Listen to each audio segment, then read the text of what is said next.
Welcome to El Regnum channel. If you are new to this channel, please do not hesitate to click subscribe and hit the notification bell for you to be more updated of the coming videos.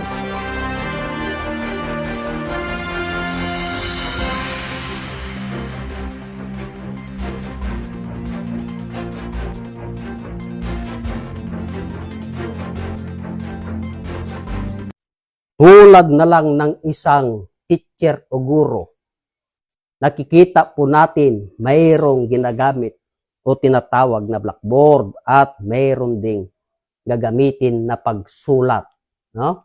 Para lubos po nating maunawahan at maintindihan yung kilos at galaw at istorya ng Diyos sa daigdig.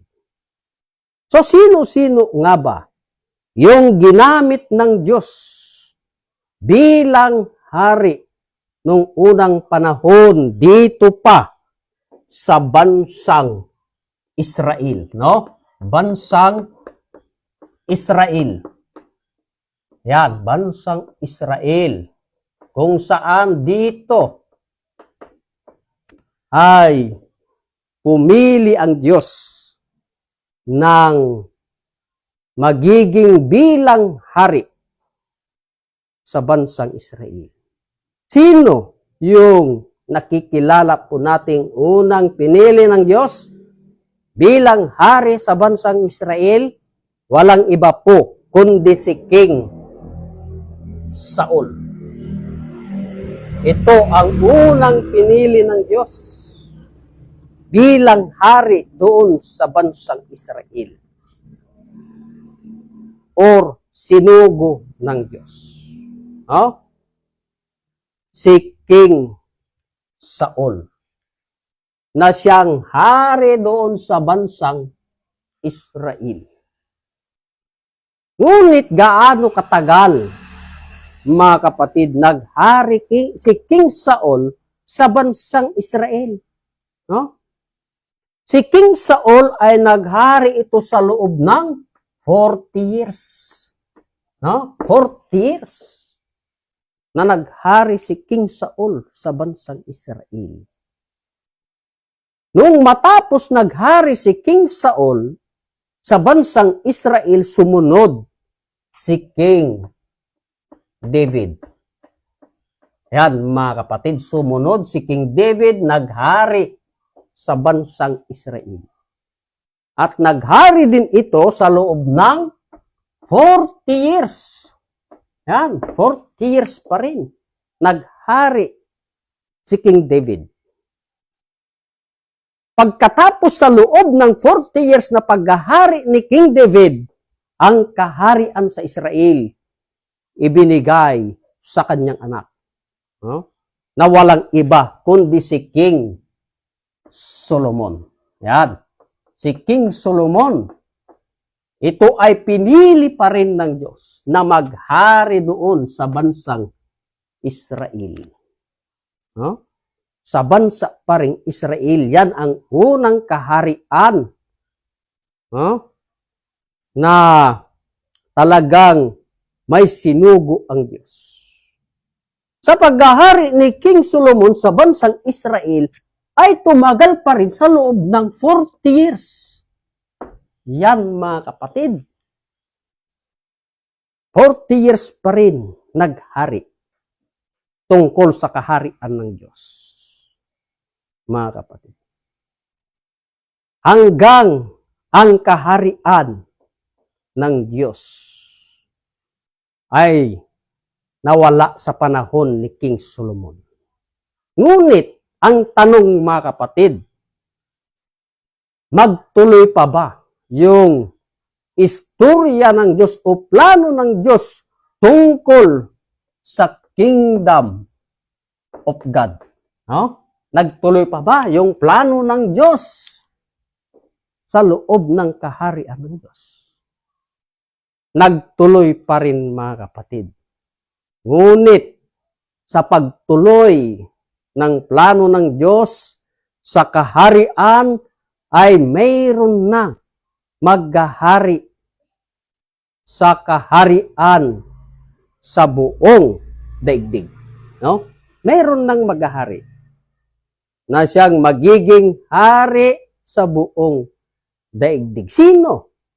Yung unang pinili ng Diyos bilang maghari sa buong daigdig, walang iba kundi si King Nabucodonosor. Yan.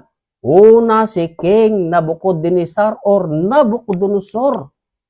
Na hari ito sa bansang Babylon. No? Hari siya sa bansang Babylon. Ngunit pinili ng Diyos si King Nabucodonosor na maghari sa buong daigdig. Mga kapatid, si King Nabucodonosor na naghari sa loob ng 68 years. Yan ang tagal na paghahari ni King Nabucodonosor sa buong daigdig. No? Naghari siya sa buong daigdig sa loob ng 68 years. Ang tanong, tuloy pa rin pa ba yung kaharian ng Diyos? Nagpatuloy pa rin bagaman kaharian pa rin sa buong daigdig. Kaya ang pangalawang naging kaharian sa buong daigdig, sino? Mga kapatid, walang iba kundi si Cyrus the Great or Ciro Dario. Saan? Sa bansang Greece po ito. Ito, si King Nabucodonosor ay sa Babylon. Yan, sa Babylon niya. Si King Cyrus the Great or Ciro Dario ay hari sa bansang Medo-Persia. Ngunit naging hari siya sa buong daigdig. Naging kaharian tulad ng unang na si King Nabucodonosor na naging hari sa buong daigdig at ang bansang Babylon ay siya pa rin ang kaharian noon sa buong daigdig. Pangalawa ay si Cyrus the Great, ang paghahari ng bansang Medo-Persia sa buong daigdig. Siya ang pangalawang kaharian sa buong daigdig. Ngunit gaano rin katagal naghari ang bansang Medo-Persia sa paghahari ni Cyrus the Great? Mga kapatid, gaano katagal? Tumagal sa loob ng 207 years na naghari si Cyrus the Great or bansang Medo-Persia na siyang kaharian sa buong daigdig. No? Kaya nung natapos na naghari ang pangalawang kaharian sa buong daigdig, tuloy pa rin yung istorya ng Diyos tungkol sa kaharian sa buong daigdig. Ang pangatlong naging kaharian sa daigdig ay ang bansang Greece. Sa paghahari ni sino? Si Alejandro Magno or Alexander the Great, mga kapatid. Yan ang paghahari ng pangatlong hari sa daigdig sa loob ng 163 years. Tagal, mga kapatid. Kaya ang paghahari ni Alejandro Magno na siyang hari sa bansang Greece ay naghari sa loob ng 163 years sa buong daigdig. Bagaman natapos na ang pangatlong kaharian sa daigdig, sino yung pang-apat na naging kaharian sa daigdig? Sapagkat ang istorya ng Diyos ay walang katapusan. Dito sa loob ng kanyang kaharian. Kaya ang pang-apat na naging kaharian sa daigdig, mga kapatid, ay ang paghahari ng mga Sesar. Ang mga Sesar. Sa loob ng 644 years, lalo na napakatagal yung paghahari ng mga Sesar. Sa buong daigdig. Sa madaling salita, ang bansang Roma or Rome. Sila or bansang Rome ang siyang pang-apat na naging kaharian sa buong daigdig na tumagal sa loob ng 644 years at natapos ang paghahari ng bansang Rome sa loob ng 476 AD. After that, or Anno Domini, mga kapatid. Di wala nang kaharian sa daigdig sapagkat natapos sa taong 476 AD. Mga kapatid, ang tanong ngayon, nagpatuloy pa rin ba yung istorya ng Diyos tungkol sa kaharian ng Diyos? Na natapos sa taong 476 AD na hanggang ngayon, wala tayong makitang naging kaharian sa buong daigdig. Patuloy pa rin ba yung plano ng Diyos tungkol sa kaharian na plano ng Diyos na kanyang ipamamana? Mula pa nang itatag ang sanglibutan? Ang tanong, tuloy pa ba mga kapatid ang istorya ng Diyos? Patuloy pa rin. Kaya ang Diyos, siya pa rin ang may gawa sa istorya sa daigdig. At mayroong muling susuguhin sapagkat natapos na ang pang-apat na kaharian, ngayon sa pang-5 na naman na maging kaharian or kingdom of God ang plano muli ng Diyos. Sapagkat natapos ang kaharian sa taong 476 AD. Ang tanong, sino muli ang susuguhin ng Diyos para magtayo ng kanyang kaharian? Sino muli ang kanyang susuguhin o pipilihin o papahiram ng langis? Sino?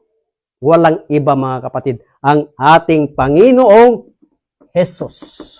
Yan ang susuguhin muli ng Diyos sapagkat natapos na ang bansang Rome. Susuguhin muli ang Diyos, ang pinili, na ang pangalan ay Jesus. Ang tanong, ano ang dala ng ating Panginoong Hesukristo? Ano ang dala ng ating Panginoong Hesus na pinili o sinugo o pinahiram ng banal na langis at banal na espiritu ng Diyos? Ano yung kanyang dala? Bakit sinabi ng Diyos na kanyang susuguhin? Kung basahin natin mga kapatid ayon sa Lucas 4:43 na kung ano ang dala ng kanyang sinugo. Pakibasa po rin na. Lucas 4:43 para mahimay-himay po natin yung istorya ng Diyos tungkol sa kanyang kaharian. Anong sinasabi? So ganito po ang nakasulat. Datapwat sinabi niya sa kanila, dapat namang ipangaral ko sa mga ibang bayan ang mabubuting balita ng kaharian ng Diyos, sapagkat sa ganito ay sinugo ako. Yan, napakaliwanag. Ang ating Panginoong Hesus ay siyang sinugo. Sinugo. Ngunit ano yung dala? Ano yung dala? Mga kapatid, napakaliwanag ang sinabi ng Diyos na kanyang ipapangaral ang mabubuting balita tungkol sa the kingdom of God or kaharian ng Diyos. Yan yung mabubuting balita na sinabi ng Diyos. Ang tanong, siya lang ba ang nangaral sa kaharian ng Diyos? Mga kapatid, hindi. Sapagkat meron ding kasama ang ating Panginoon na kung sino yung mga kanyang mga kasama, walang iba, kundi ang 12 na ipinapangaral ang mabuting balita. Anong mabuting balita? tungkol sa kaharian ng Diyos. Ayon sa Lucas 8:1. No? Pakibasa rin na. Sa Lucas 8:1. So ganito po ang nakasulat. At nangyari pagkatapos ng kaunting panahon na siya'y naglalakad sa mga bayan at mga nayon na ipinangangaral at dinadala ang mabubuting balita ng kaharian ng Diyos at kasama niya ang 12. Okay, so napakaliwanag mga kapatid. Talagang kasama ng ating Panginoong Hesus ang 12 na ibinabalita, yung mabubuting balita, hindi lang sa mga bayan, kundi sa lahat pa ng mga nayon. No? Ang tungkol sa kaharian na kanilang ipinapangaral. No?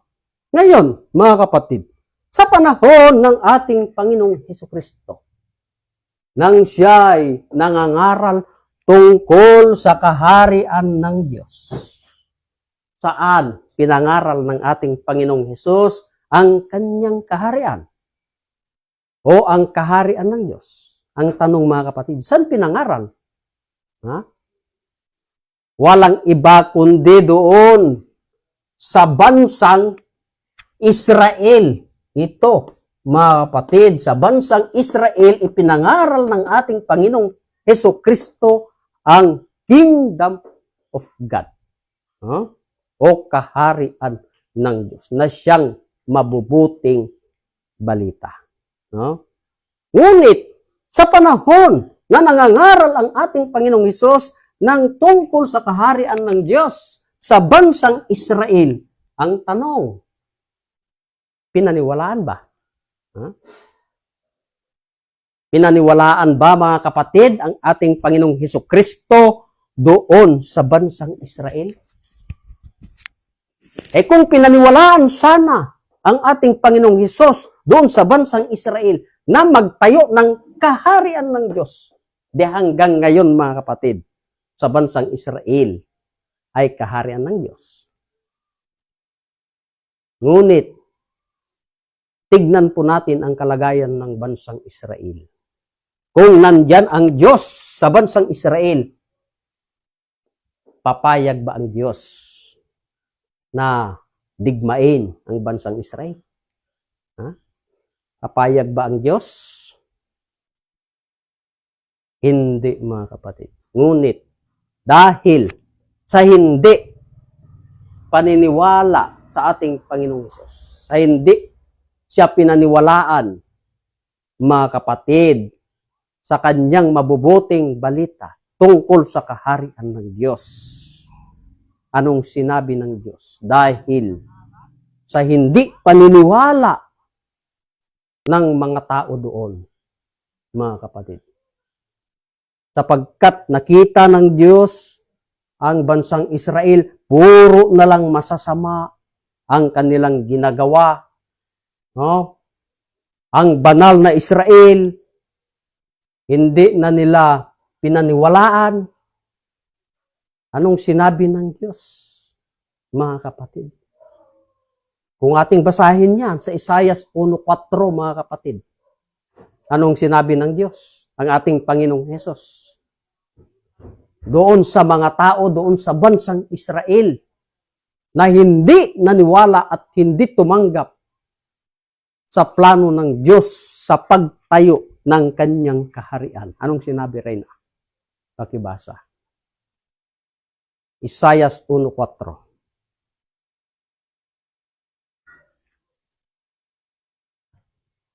Okay. 1:4. Sa Isaiah. So ganito ang nakasulat sa banal na kasulatan. Sige. Ang bansang salarin, Bansang salarin. napapasan ng kasamaan, Bayang napapasan ng kasamaan. lahi ng mga manggagawa ng kasamaan, Lahi ng manggagawa ng kasamaan. mga anak na nagsisigawa ng kalikuan, Sige, tuloy. pinabayaan nila ang Panginoon. Hinamak Panginoon. nila ang banal ng Israel. Mhm. Sila'y palayon na nagsiurong. Nagsiurong. Tignan ninyo yung sinabi ng Diyos doon sa bansang Israel, bansang salarin. No? Hinamak nila ang banal na Israel. Puro na lang sila manggagawa ng kalikuan, kasamaan. Hinamak nila ang bansang Israel at sila'y nagsiurong. Nung hindi tinanggap talaga ang kaharian ng Diyos, may sinabi na ang Diyos doon sa bansang Israel. Sinabi sa mga tao ayon sa Matthew 21:43. Pakibasa nga rin na. So ganito ang nakasulat. Kaya nga sinasabi ko sa inyo, Anong sinasabi? aalisin sa inyo ang kaharian ng Diyos at ibibigay sa isang bansang nagkakabunga. Yan, napakaliwanag ang sinabi ng Diyos.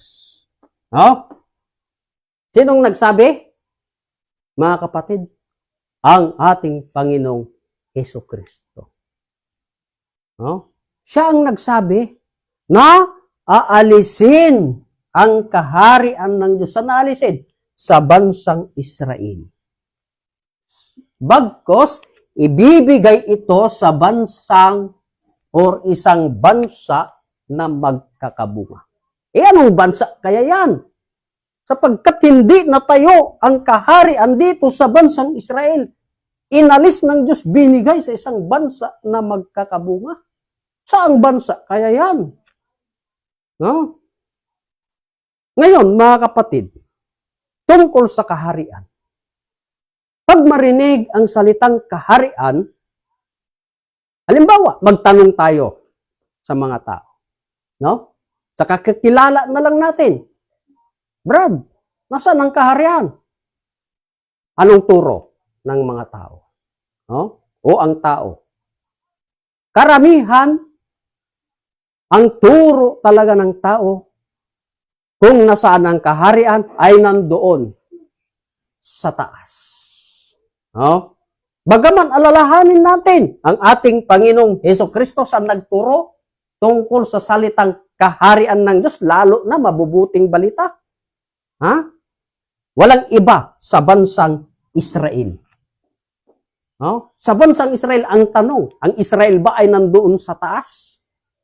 No? Siguro, maski magtanong tayo sa lahat ng scientist kung may nakitang kaharian doon sa taas. No? O kaharian ng Diyos. Palagay natin, may masasabi, kaya sila mapatunayan na ang kaharian ng Diyos nandun sa taas? Ay wala, mga kapatid. Bagaman ang kaharian, ang daming ginamit ng Diyos ng mga bansa na naging kaharian sa daigdig hanggang sa ating Panginoong Hesus na siyang maghahari sana sa bansang Israel. Bagkos kinuha at binigay sa isang bansa na magkakabunga. Now, ngayon, bansa ang sinabi ng Diyos. Ngunit, ang tanong, saang bansa? Saang bansa kaya yan? Mga kapatid, lalo na sa dinami-dami ng bansa sa daigdig, palagay natin 300 nation of the world. No? Isa lang ang binanggit ng Diyos na kanyang pagbibigyan o pagtatayuan ng kanyang kaharian. No? Isang bansa lang. Ang tanong ko, mga kapatid, anong bansa kaya yan? Na tinutukoy ng Diyos na pagtatayuan ng kanyang kaharian. Sapagkat wala ng kaharian sa daigdig doon sana sa bansang Israel, hindi man tinanggap. Kaya yung plano ng Diyos sa daigdig ngayon, mga kapatid, ayon sa Daniel 2:44, anong sinabi diyan? Pakibasa po, Reyna. No? Anong sinabi? Daniel 2:44. Para lubos po nating maunawahan at maintindihan yung mga plano ng Diyos sa daigdig. Basa. So ganito ang nakasulat sa banal na kasulatan, at sa mga kaarawan ng mga haring yaon. Yan, mga Ay, haring yaon. Maglalagay ang Diyos sa langit ng isang kaharian na hindi magigiba kailanman, o ang kapangyarihan man niyaoy iiwan sa ibang bayan, kundi pagputol-putulin at lilipulin niya ang lahat ng nakahariang ito at yaoy lalagi magpakailanman. Yan. So may plano ang Diyos. No? So wala na ang kaharian sa daigdig. Ano na ang sabi ng Diyos? Ang Diyos ay magtatayo ng isang kaharian na kailanman ay hindi na magigiba. Ang tanong, sinungaling ba ang Diyos? Ha?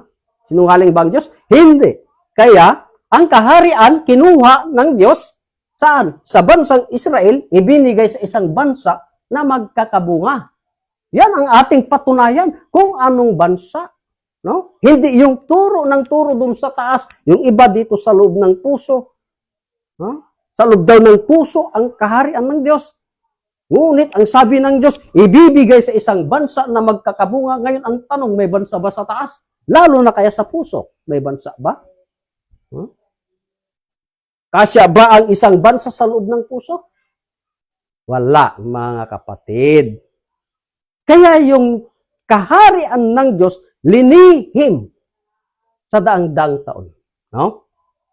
Ano ang ginamit ng Diyos na paglihim sa kanyang kaharian? Gumamit ang Diyos ng mga matatalin hagang salita para sa gayon ay hindi nila mabuksan, no? Sapagkat ang magbubukas sa mga lihim ng Diyos ay Diyos pa rin. No? Tulad na lang sa mga ginamit ng Diyos na nang tanungin ng mga alagad ang ating Panginoong Hesus, na tinanong na isa sa uli mo baga ang kaharian sa Israel sa panahong ito. Ano ang sagot ng Diyos? Hindi nauukol, no? Sa kanila yung pag-alam. Bakit? Linihim ng Diyos. Sa anong salita? Sa mga matatalin hagang salita. Kaya yung plano ng Diyos naghintay ng konting panahon para mabuksan yung mga nakatagong lihim sa banal na kasulatan. No? Banal na kasulatan, sa kapal ng banal na kasulatan. Genesis to Revelation, sinong magbubukas? Ang Diyos pa rin, mga kapatid. Diyos pa rin ang magbubukas. No? Kaya Diyos pa rin yung magbabalita kung nasaan na yung kaharian ng Diyos at kung saan itatayo at anong bansa ang binanggit ng Diyos na kanyang pagtatayuan. Hindi doon sa taas. Hindi rin sa loob ng puso. Alalahanin natin, isang bansa lang ang sinabi ng Diyos. Yan yung mga bagay na amin ding ibinabalita sa lahat ng sumusubaybay sa programa ng The Kingdom of God, hindi lang dito sa bansang Pilipinas, maging sa buong daigdig. Sapagkat sinabi nga ng Diyos na ipangaral, no? Ipangaral ang ebanghelyo sa kaharian. Saan? Sa sanglibutan. No? Sa sanglibutan. Ano yung sanglibutan? Sa buong daigdig. At patunayan sa lahat ng mga bansa, no? Para sa gayon ay darating na ang wakas. No?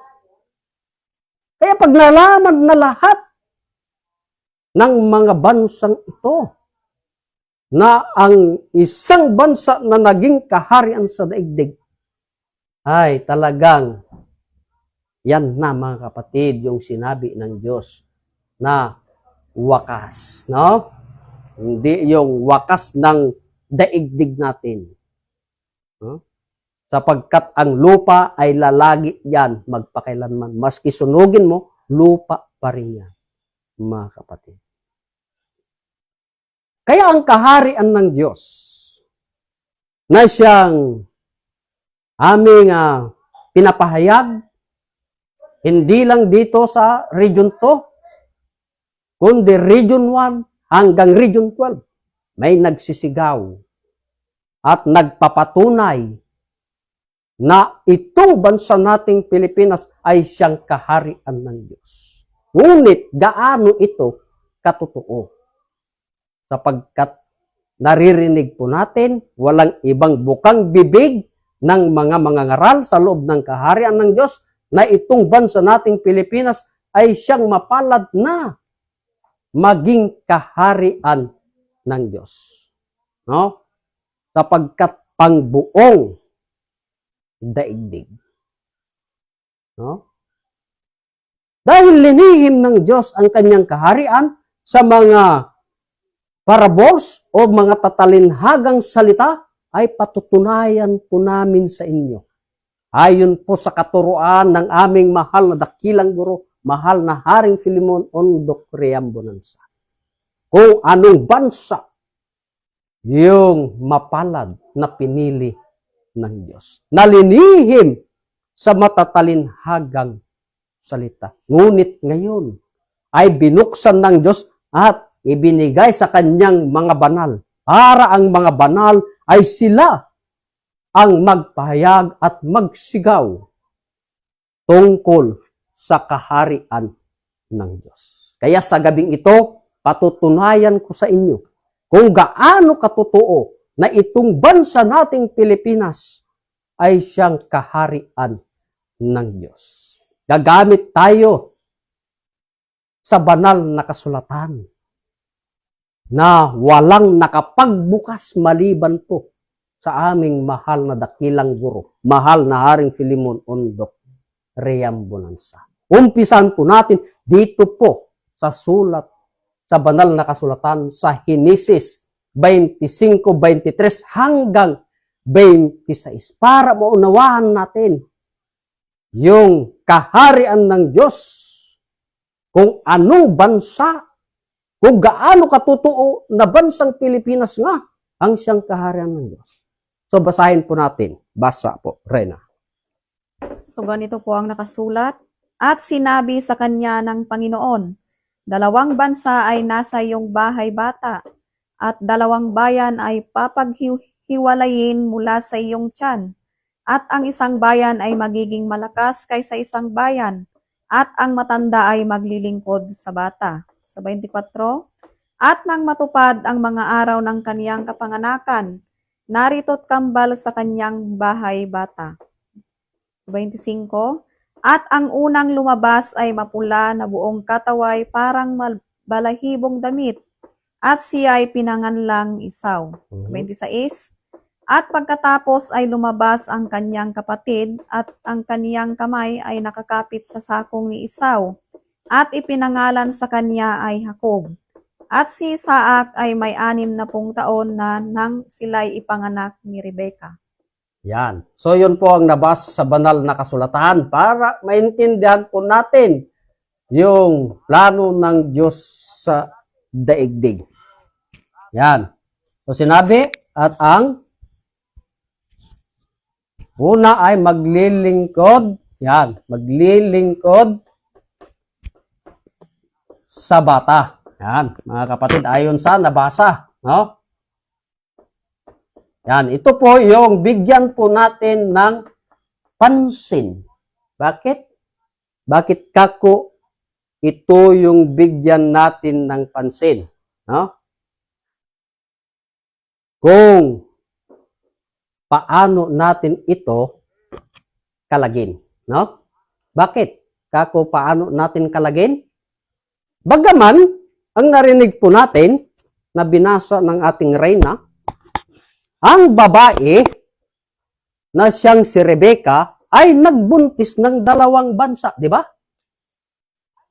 Nagbuntis ng 2 bansa. Ngunit ang unang ipinanganak ay sino? Si Isaw.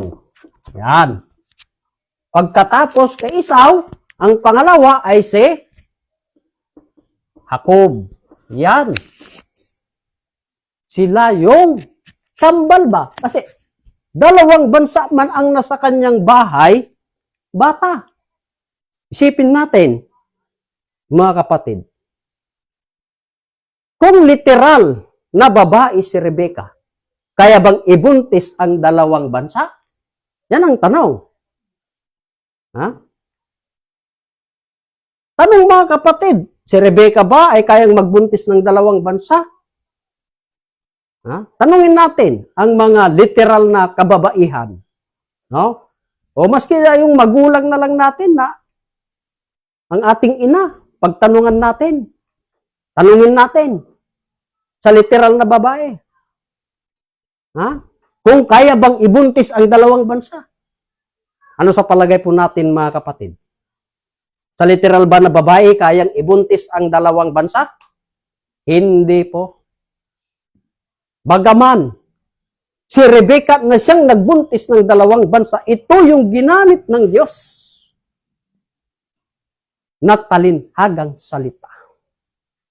Kung nasaan ang kaharian ng Diyos. Diba? Kung nasaan ang kaharian ng Diyos. Ginamit si Rebecca, mga kapatid, na siyang magbuntis ng dalawang bansa. Kung talinhaga mang salita, itong ginamit ng Diyos na si Rebecca ay magbuntis ng dalawang bansa, ang tanong, sino si Rebecca? Huh?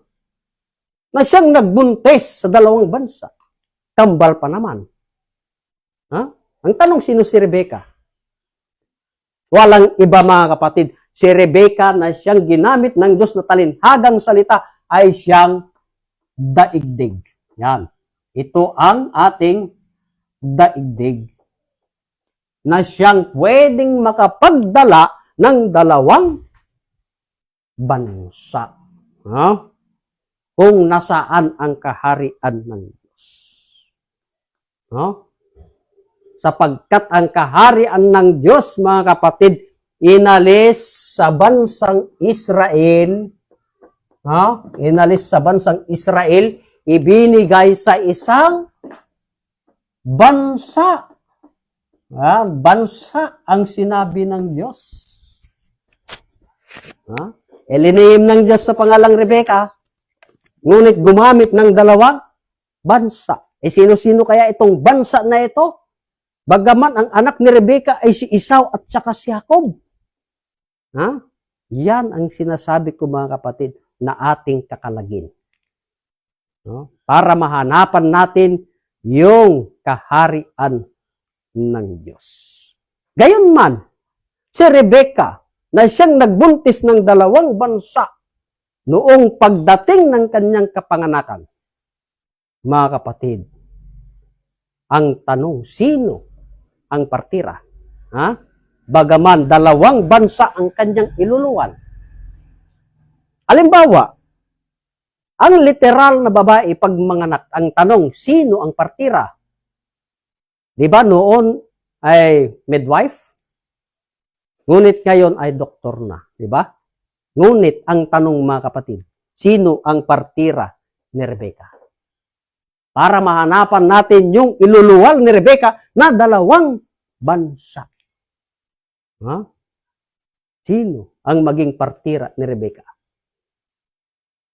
Ayon sa katuruan, mga kapatid, ng aming mahal na dakilang guro, mahal na Haring Filemon Ondok Riambonanza, kung bansa man ang iluluwal ni Ina Rebecca, mga kapatid, kailangan bansa rin ang kanyang partira.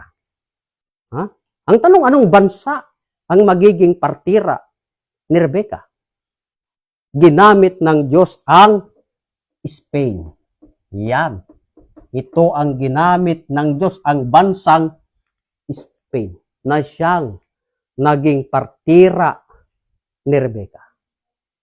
Para mahanapan natin yung dalawang bansa na hinula ng Diyos na iluluwal ni Rebecca.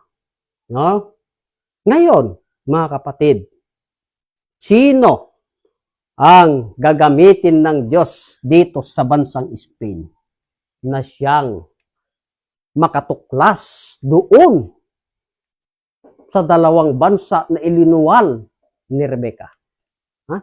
Sino yung ginamit ng Diyos sa bansang Spain? Walang iba, kundi si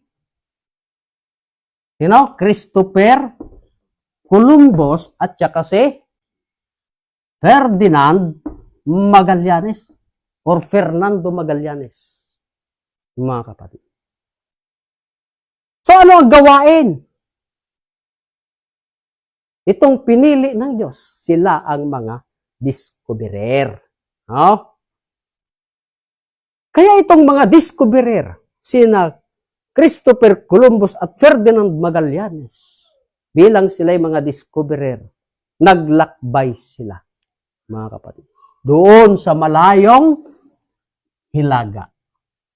No? Doon sa malayong hilaga. Ngunit ayon sa banal na kasulatan, sino yung unang anak ni Rebecca? Walang iba kundi si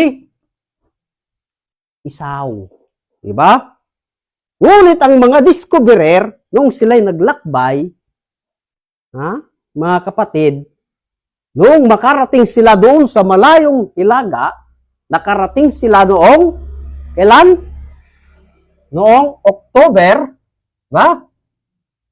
October 12, 1492. Doon sa malayong hilaga. Para saan? Para doon sa utos ng Diyos, para makita natin yung hinula ng Diyos na iluluwal ni Rebecca na 2 bansa man, mga kapatid. Na ang unang anak ni Rebecca ay si Esau. Ngayon, ayan man ang unang anak ni Rebecca, ito ay ginamit ng Diyos na talinhagang salita. Ang tanong, sino ngayon si Esau? Diba? Kasi hinahanap natin yung 2 bansa na anak ni Rebecca. Ang tanong ngayon, sino si Esau? Sino si Esau?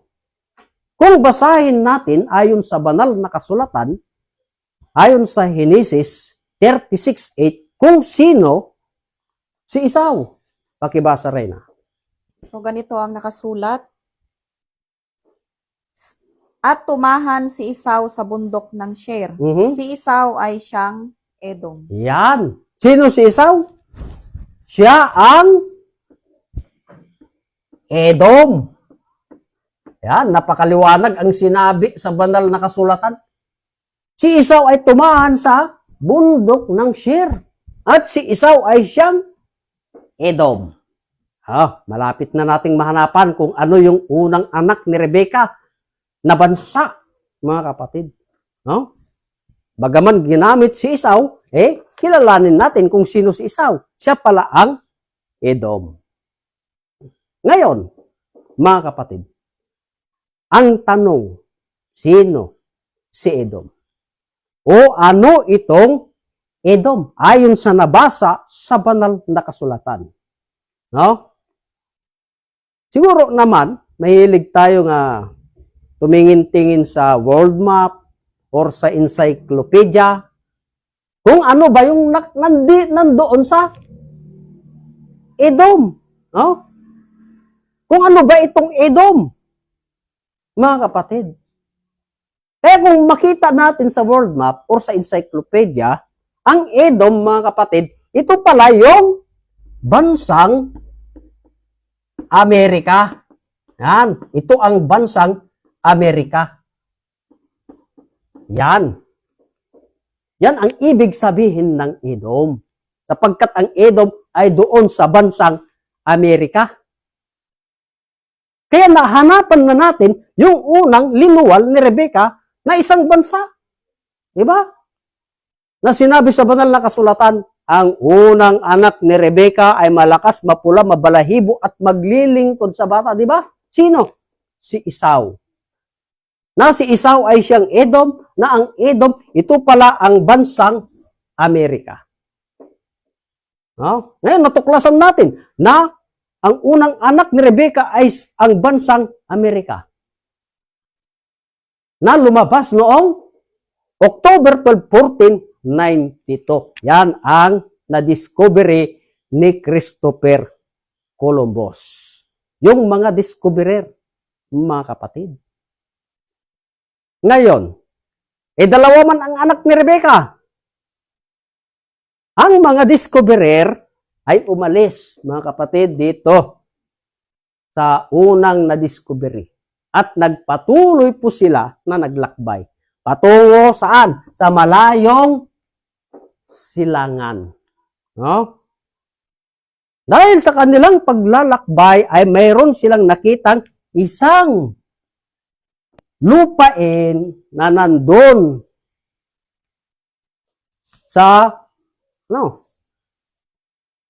nandun sa isang isla. No? Kaya nung nakarating sila doon,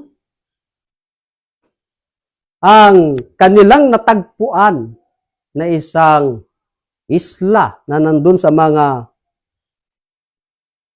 doon sa malayong silangan, sa mga pulo ng dagat, no? Nung makarating sila doon, ang isla na yon ay wala pang pangalan. No? Wala pang pangalan. At nakarating sila noong March 16, 1521. Yan. Nakarating sila noong March 16, 1521. Ngayon, ayon sa nabasa sa banal na kasulatan, ang pangalawang anak ni Rebecca ay si Jacob. No? Si Jacob, ang pangalawang anak, ayon sa nabasa natin sa banal na kasulatan.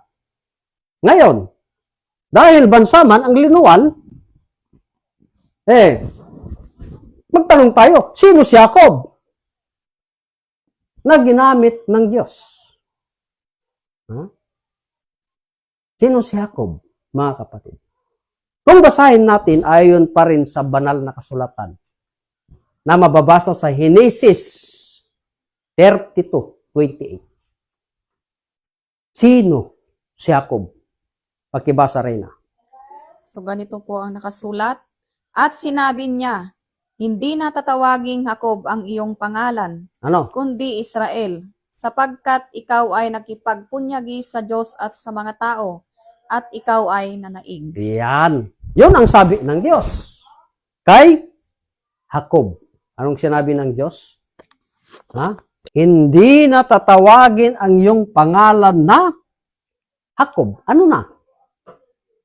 Kundi Israel. Yan. Israel. Israel na ang itatawag. Ano ba itong Israel? Bansa yan. Diba? Lalahanin natin na ang Israel doon nangaral ang ating Panginoong Hesukristo. Ngunit ang kaharian ng Diyos, inalis, ibinigay sa isang bansa na nagkakabunga kung nasaan ang kaharian ng Diyos. No? Dalawang bansa ang ginamit ng Diyos.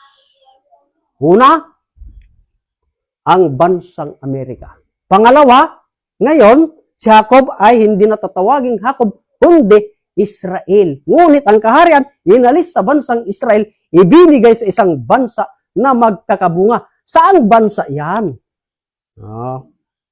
Na na-discovery sa taong March 16, 1521. Anong bansa? Ang na-discovery ni Ferdinand Magallanes noong 1521, mga kapatid. Anong bansa?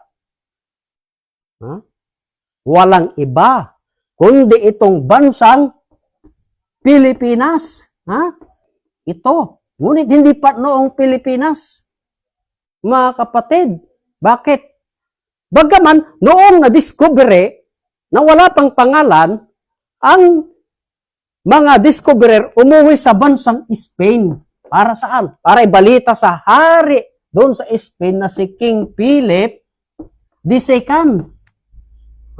Na sinabi sa hari doon, meron silang na-discovery o natagpuan doon sa malayong silangan na wala pang pangalan. No? Ngayon, pinabalik man ng hari sa Spain na si King Philip II para bigyan ito ng pangalan. At kailangan isunod sa pangalan ng hari sa bansang Spain na Philip. Kaya pagbalik ni Ferdinand Magallanes doon sa isla na wala pang pangalan, ay pinangalanan na itong Las Islas Pilipinas kasi Espanyol man, mga kapatid. Kaya pinangalanan itong Pilipinas. Kailan? Noong April, tama? April 14, 1521. Yan, mga kapatid.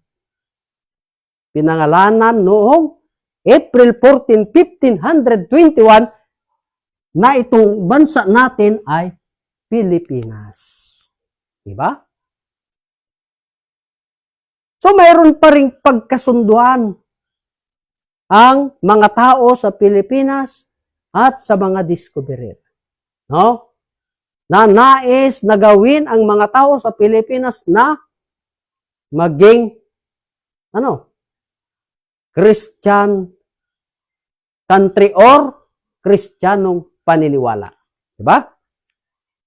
Ngayon, dahil sa plano na nais na maging Kristiyanong paniniwala ang bansa nating Pilipinas, ay mayroong paghahanda. Mayroong 2 years preparation. 2 years preparation. Para ang mga tao sa Pilipinas ay maging Kristiyanong paniniwala. Sapagkat ang kaharian ng Diyos inalis sa bansang Israel, ibinigay sa isang bansa na magkakabunga. Kaya kung ating i-plus ang 2 years, plus natin, para mapatunayan natin kung nasaan na ang kaharian ng Diyos na kinuha ni Kristo sa Israel, at ibinigay sa isang bansa na magkakabunga. Plus natin, 1 plus 2 equals 3. Bring down 2, bring down 5, bring down 1, bring down 14, bring down 4. Ano ito? Ito yung taon din na kung saan ay naging Kristiyanong paniniwala ang mga tao dito sa bansang Pilipinas. Nagkabunga hindi. Nagkabunga, higit sa lahat, nagkatotoo, mga kapatid. Doon sa isang bansa na tinukoy ng Diyos. Kaya may sukat eksakto sa April 14, 1523. Dito rin, mga kapatid. Isinigaw ni King Humabon at King Lapu-Lapu, King Humabon at King Lapu-Lapu. Na ano ang sinigaw? Philippine is a Christian country. Kailan? April 14, 1523. Na dito rin binautismuhan ng isang pari na walang iba kundi si Father Pedro Valderrama. Philippine is a Christian country. April 14, 1523. Ngayon, mga kapatid, para po lubos nating maunawaan ayon sa hinula ng Diyos sa banal na kasulatan na siyang malakas, mapula, mabalahibo at maglilingkod sa bata. Yan muli ang ating kalasin o kalagin para mapatunayan natin na dito talaga sa bansa nating Pilipinas ang kaharian ng Diyos. No? Kalagin po natin, bakit malakas? Ang tanong mga kapatid, bakit malakas? Ayon sa hinula ng Diyos na si Rebecca, ang unang anak ay siyang malakas, mapula, mabalahibo at maglilingkod sa bata. Ang tanong, bakit malakas? Huh? Bakit malakas, mga kapatid? Alalahanin natin, ang bansang Amerika ay sadyang malakas. Bakit? Sa kagamitan pa lang, mga kapatid, lalo na sa pangdigma, ang bansang Amerika ay mga high power ang kanilang kagamitan. Kaya tinawag ng Diyos na malakas. Tunay hindi. Tunay na ang bansang Amerika ay malakas. Ngayon, pangalawa, bakit mapula? Ang tanong, ang bansang Amerika ba ay mapula? Oh. Yan ang tanong, mga kapatid. Ang bansang Amerika ba ay mapula? Tunay. Bakit? Tignan natin, mga kapatid. Kung may mga Amerikano galing sa Amerika, punta dito sa Pilipinas, pag makita mo ang kanilang balat, lalo na pag masilayan ng araw, di ba, namumula? Kaya tunay na ang bansang Amerika ay mapula. Ngayon, sa pangatlo, bakit mabalahibo? Ha? Ang tanong, mga kapatid, ang bansang Amerika ba ay mabalahibo? Ha? Tunay, bakit? Kasi pag makita mo talaga yung mga tao sa bansang Amerika, ay mababalahibo ang kanilang pangangatawan. Kaya akmang-akma sa hinula ng Diyos na ang bansang Amerika ay mababalahibo o mabalahibo. Ha? Ngayon, ang pang-apat, at maglilingkod sa bata. Ang tanong, mga kapatid, ang bansang Amerika ba ay maglilingkod sa bata? Ha? Ang bansang Amerika ba ay maglilingkod sa bata? Tunay. Kaya balikan po natin yung kaganapan para higit po nating maunawahan. Sa taong 1945.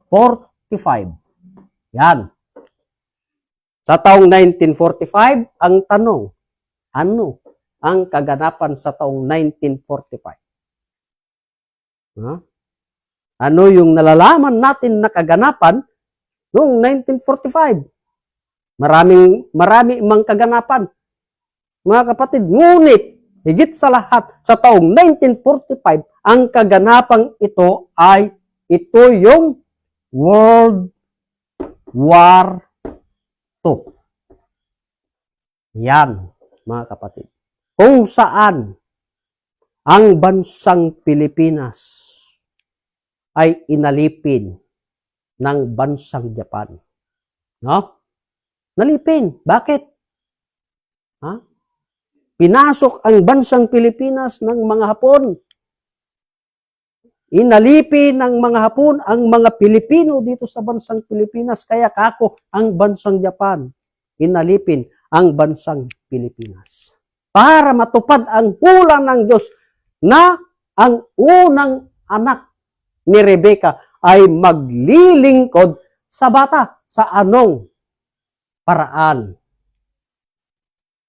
na ginawa or paggamit ng Diyos, no? Para matupad ang hinula sa banal na kasulatan. So ganito, mga kapatid, ang bansang Pilipinas na siyang inalipin ng bansang Japan, hindi humingi ng tulong ang bansang Pilipinas dito sa bansang Amerika. Ano ay? Kundi, ang bansang Amerika, mga kapatid, ay kusang tumulong dito sa bansang Pilipinas para matupad ang hula ng Diyos na ang unang anak ni Rebecca na siyang si Esau na siyang Edom, na siyang bansang Amerika, ay maglilingkod sa bata. Na yung mas bata ay si Jacob, na siyang Israel, na siya na ngayon ang bansang Pilipinas. Naganap ba mga kapatid? Yung kusang pagtulong ng bansang Amerika? Naganap. Para mapatalsik ang mga Hapon na umalipin sa mga Pilipino.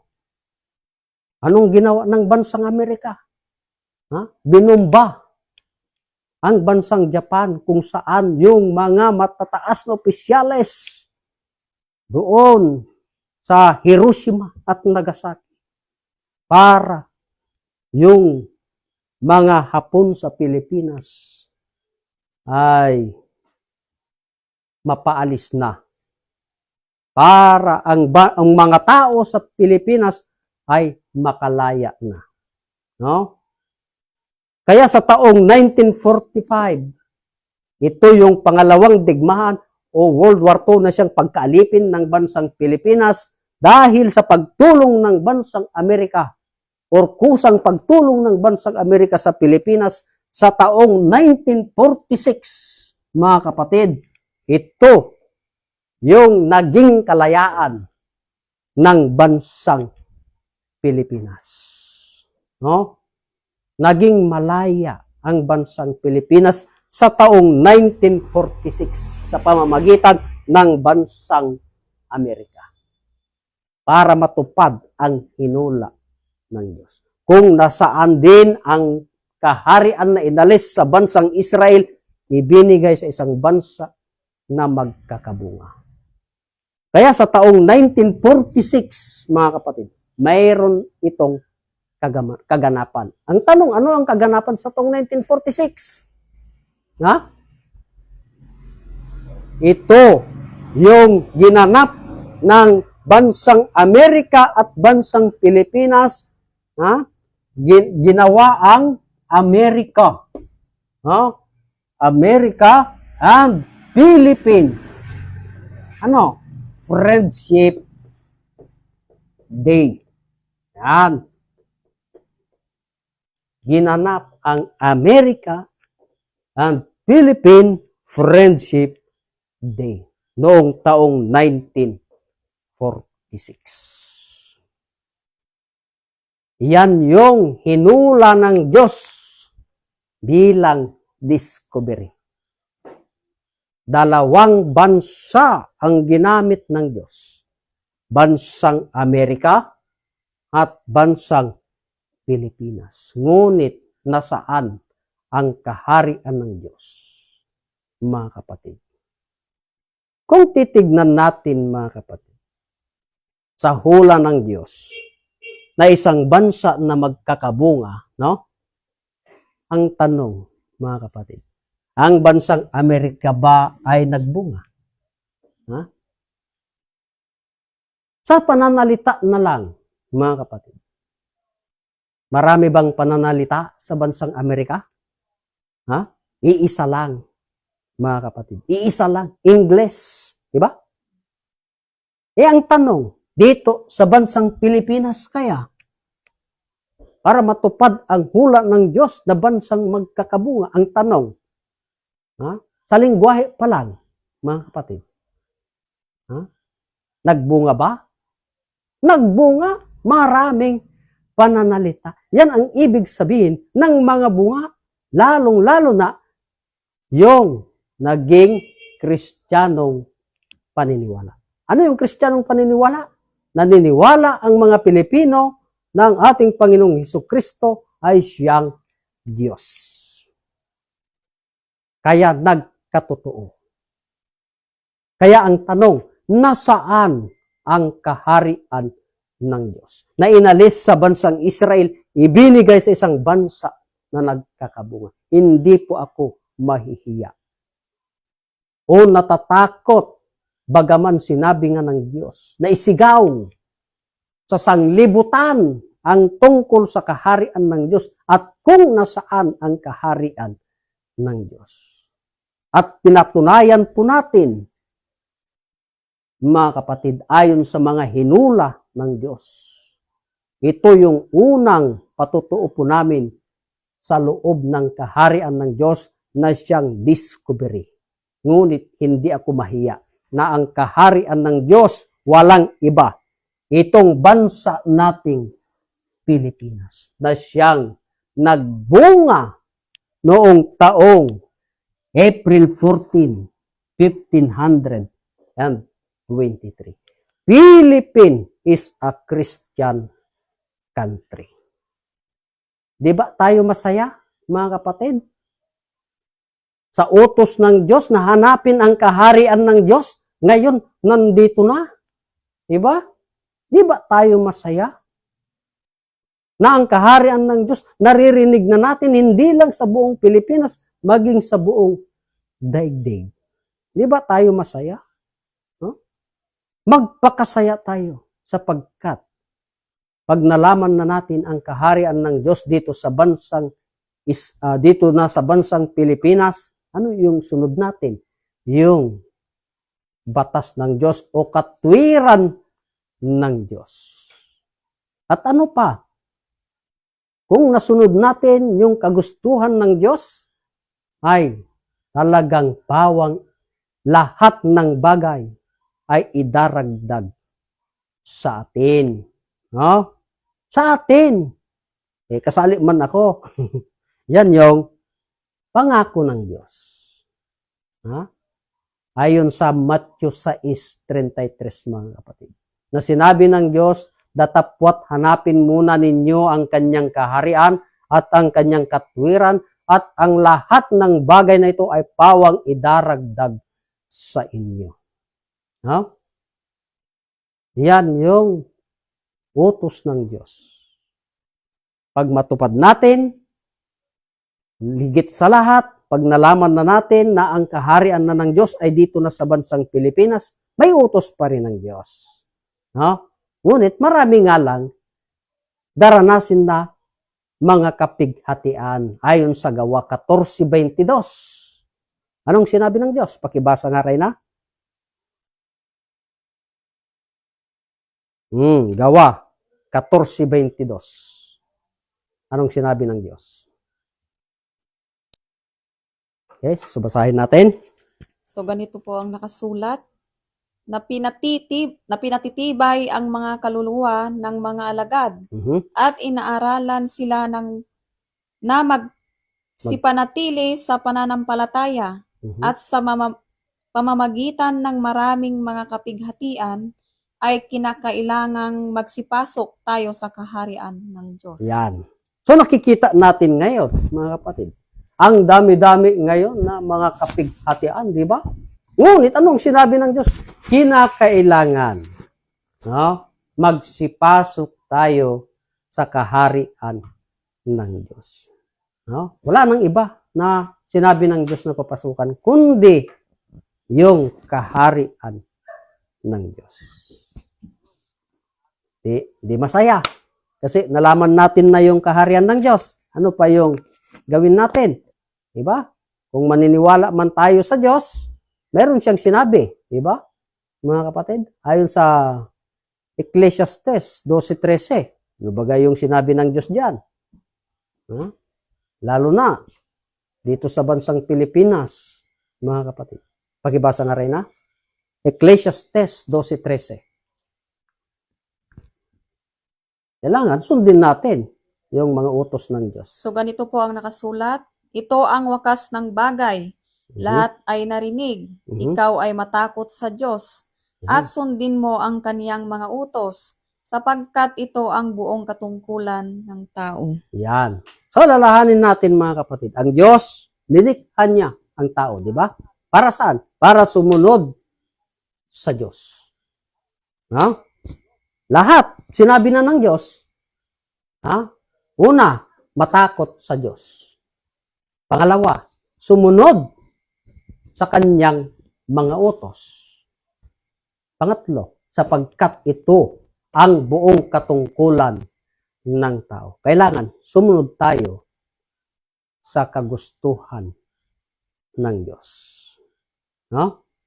Ngunit, talagang may binanggit ang Diyos na marami tayong daranasin ng mga kapighatian. Tignan nyo, sa panahon natin ngayon, nandyan ang baha, lindol, di ba? Kapighatian yan, mga kapatid. Gutom. Ngunit, sabi ng Diyos, kinakailangan magsipasok tayo sa kaharian ng Diyos. So, malinaw yung mga sinabi ng Diyos. Kaya ito po, mga kapatid, ang aking pinatunayan sa inyo.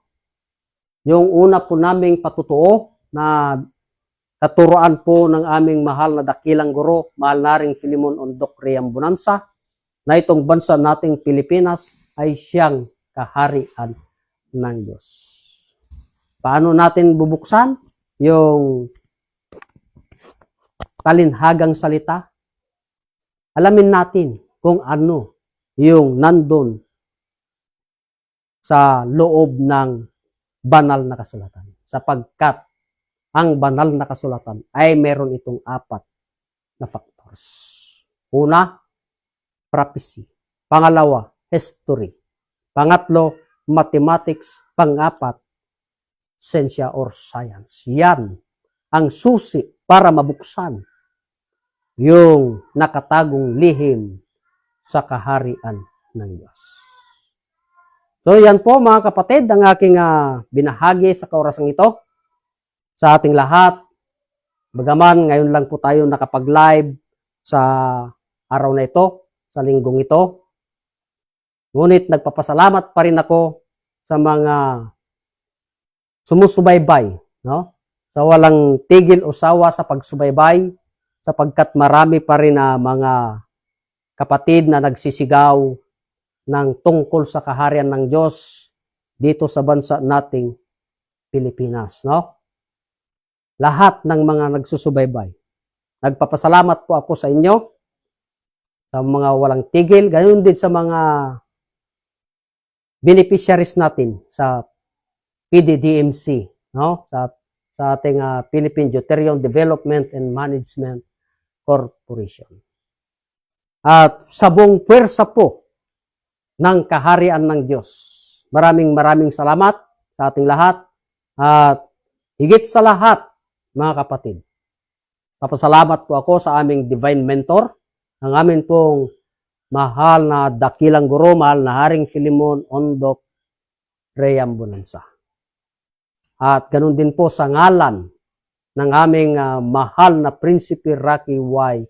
Reambunanza. Maraming salamat po, mahal na Prinsipe, sa Royal Family of Reambunanza. Maraming salamat at ganun din sa aming Regional Director, walang iba, Haring Edgar Palor Ligotom. Maraming salamat at ako naman po ang inyong kapatid, walang iba, ang inyong kapatid, Haring Robel Baltasar, na na-assign po dito sa province of Quirino. So bago po ako magtatapos, ay pakinggan po muli natin ang kanta dito o awitin dito sa loob ng kaharian na ito po yung ating palaging naririnig kapag mayroong pahayag ang mga preacher sa kaharian ng Diyos, na ito ay pinamagatan ang kaharian.